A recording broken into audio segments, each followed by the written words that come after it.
Aking testimony na tulungan kami ng product ng Jeff.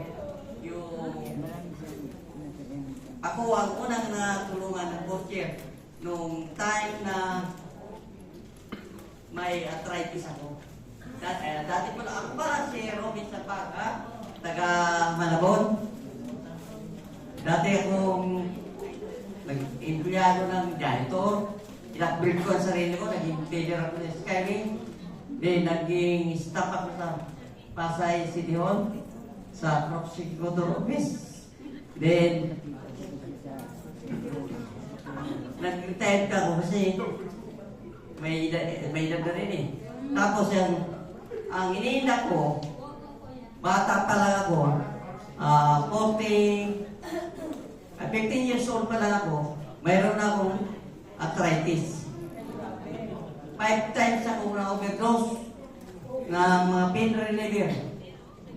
Yung iskilan, yung arthro, yung Mubic. 5 times ako na-overdose. Pati yung Ampoxia. Tapos yung, then, 46 years ako may iniindan na arthritis. Hindi ako nakakalakad 2 weeks. 2 buwan.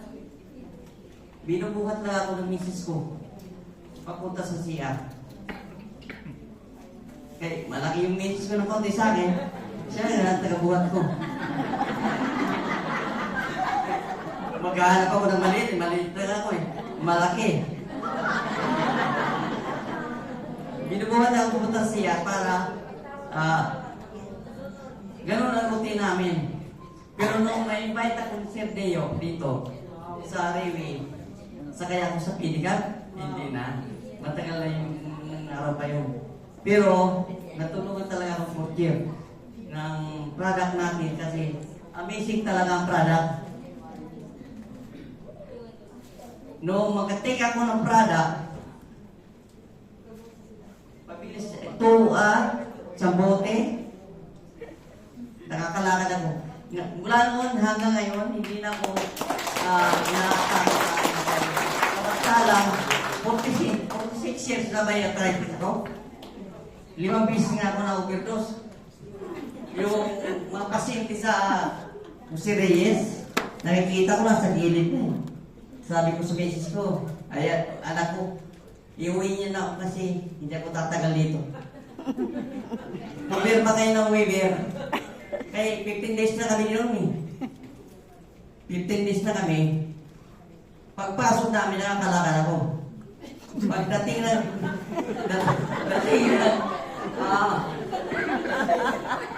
15 days, hindi na ako nakagalaw. Namalas na ako eh. Namalas na ako. Hindi na ako nakatayo. Binubuhat na lang ako. Umuwi kami, pasal-pasal ako ng anak ng isang lalaki. Sabi nga ng ako ko, ay si Papa, buhay na. 50, kasi nung dinala ko nila, okay pa talaga naglalakad. Pero nung matagal na ako sa ospital, ay lalo hindi pala ako tumaga, ay hindi na ako nakakagalaw. Sabi ko, iuwi mo lang ako sa bahay. Hindi na after ng 1 week lang sa bahay, naglagala ako ng mga dahon-dahon. Nakalakad ako. Nilagyan ko lang ng naglaga akong dahon ng santon. Nilaga ko, nilagyan ko ng asin. Nakalakad ako after 1 week. Tapos, hindi ako naniwala doon pala na ano pa lang yun, wala namang proven yun eh. Pero ang product natin, mula nang mag-take ko talaga, hindi na bumalik siya. Proven natin pa. No, ang isang testimony, yung aking kapatid sa Susugon, dahil running dialysis siya. 15 days na rin sa isang buwan na rin sa ospital, hindi siya hindi siya gumagaling kasi ang sakit na kidney failure. Sabi ng doktor, running dialysis. Sabi namin, hindi pwedeng dialysis kasi nasa Railway na kami. Tapos, mag-dialysis sa kapatid namin. Hinatira ko ng isang buti sa Sorsogon. Balikan na ako, nagpunta ko ng hapon. Nagbalik ako dito ng kinabukasan.